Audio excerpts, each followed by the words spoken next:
శ్రీరస్తు శుభమస్తు అభిజ్ఞమస్సు. ఓం శ్రీ గురుభ్యో నమ. ఈ బంగారు సత్సంగంలో పాల్గొన్న వారందరికీ కూడా దైవ సమానులుగా భావిస్తూ ఉన్నాం. ప్రతిరోజు ఒక మాట చెప్పుకుంటున్నాం.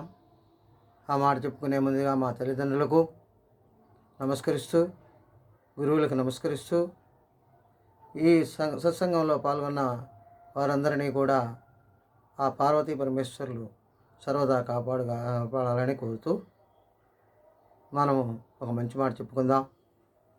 ఈరోజు ప్రత్యేకతగా చెప్పుకునే విషయంలో ఆడపిల్లల మీద తల్లిదండ్రులు చూపించవలసిన శ్రద్ధ ఏమిటి? మగపిల్లలకి ఆడపిల్లలకి చాలా తేడా ఉంది. దీనికంటే ఆడపిల్లల్ని పువ్వుల్లాగా, అదేవిధంగా సున్నితమైనటువంటి మనసు కలిగినటువంటి అర్థంలాగా, అదేవిధంగా విలువైనటువంటి బంగారంలాగా ఆడపిల్లలను చూస్తూ ఉంటారు తల్లిదండ్రులు. అదేవిధంగా మగపిల్లలు చూడటం లేదా అంటే మగపిల్లలు కూడా చూస్తారు. కానీ వారి మీద ఎంత శ్రద్ధ చూపినా మగపిల్లల గురించి ఈరోజు సమాజము అంతగా పట్టించుకునేది లేదు.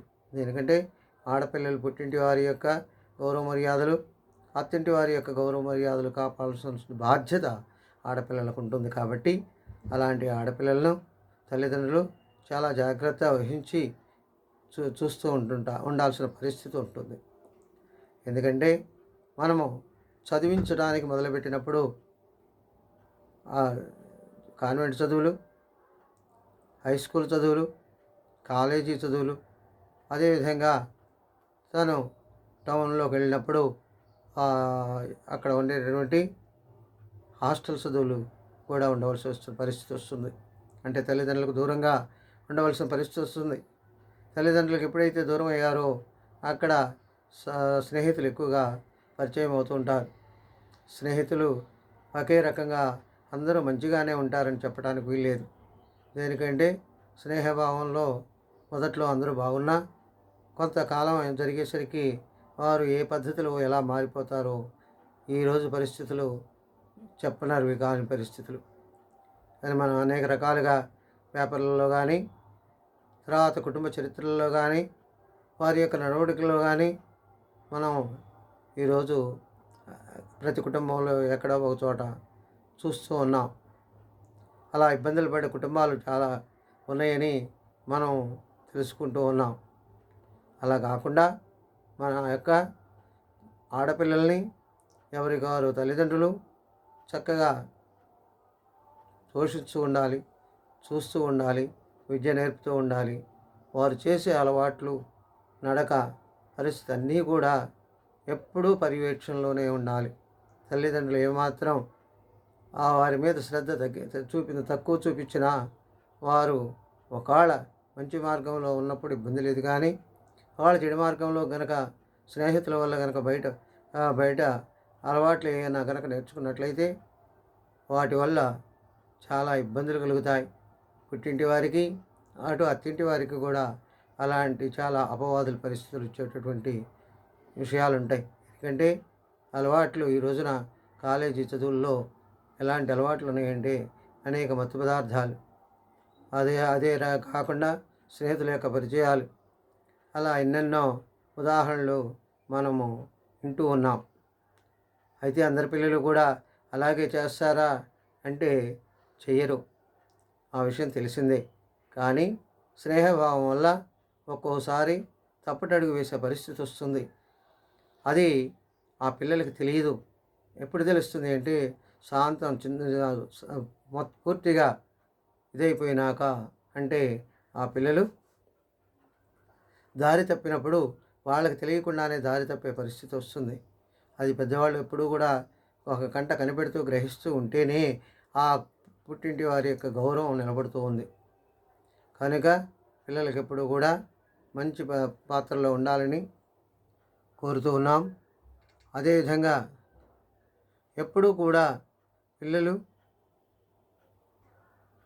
చదువుల్లో కానీ ఏ విధంగా చదువుతున్నారు, కాలేజీలో ఎంతవరకు హాజరవుతున్నారు అని ఎప్పటికప్పుడు వాళ్ళ యొక్క విద్యార్థుల యొక్క టీచర్లు ఎవరైతే ఉంటారో వారిని కూడా సంప్రదిస్తూ వారి యోగక్షేమాలని గ్రహిస్తూ ఉండాలి. అదేవిధంగా మార్కుల విషయంలోనే కాదు, ప్రతి యొక్క తల్లిదండ్రులు కూడా పిల్లల మార్కులు ఎంత వస్తున్నాయి అనే దానికన్నా ఎంత సాంప్రదాయకంగా పెరుగుతున్నారు, ఎంత అనుకువగా మెలుగుతున్నారు అనేది కూడా అవసరము. అయితే చదువులతో పాటు ఆడపిల్లలకి తల్లిదండ్రులకి ఆడపిల్లల యొక్క తల్లిదండ్రులకి చెప్పేటటువంటి ఈ మాట ఏమిటంటే, ఆడపిల్లలకి చదువులతో పాటు తప్పనిసరిగా వంట పని ఇంటి పని కూడా నేర్పాలి. అదేవిధంగా పెద్దల ఎడ చిన్నల ఎడ తర్వాత బంధువుల ఎడ ఏ విధంగా ఉండాలో తెలియచేస్తూ ఉండాలి. మధ్య మధ్యలో వాళ్ళ యొక్క మేనమామల ఇళ్ళకి, అదేవిధంగా తన అమ్మమ్మ తాతల ఇంటికి, అదేవిధంగా బాబాయిలు పిన్నమ్మల ఇంటికి వీళ్ళని కూడా పరిచయం చేస్తూ వాళ్ళని ఎప్పుడూ కూడా కాన్వెంట్లోనే బంధించి ఉంచినట్టుగా కాకుండా కొంత ఈ బంధుత్వంలో కూడా స్వేచ్ఛను ఇస్తూ తిరుగుతూ ఉంటే వారి యొక్క అనుకరణ తెలుస్తూ ఉంటుంది, అవగాహన అవుతూ ఉంటుంది. వీరు మా బంధువులు, వీళ్ళు అత్తమామలు, వీళ్ళు మేనమామలు, వీళ్ళు పలానా బాబాయిలు పిన్నమ్మలు అనుకుంటూ వాళ్ళకి ఆ ఆలన పాలన పరిస్థితి వీళ్ళ పరిచయం వారికి, వారి పరిచయం వీళ్ళకి కలుగుతుంది. అంతేగాని హాస్టల్లో తీరిక లేదు, స్కూళ్ళల్లో తీరిక లేదు అనుకుంటూ వీళ్ళకి వాళ్ళ పరిచయాలు దూరం చేసినట్లయితే రేపు పొద్దున భవిష్యత్తులో ఎవరికి ఎవరో తెలియనటువంటి పరిస్థితి వస్తుంది. అలా కాకుండా ఎప్పుడూ కూడా ఆడపిల్లల్ని చక్కగా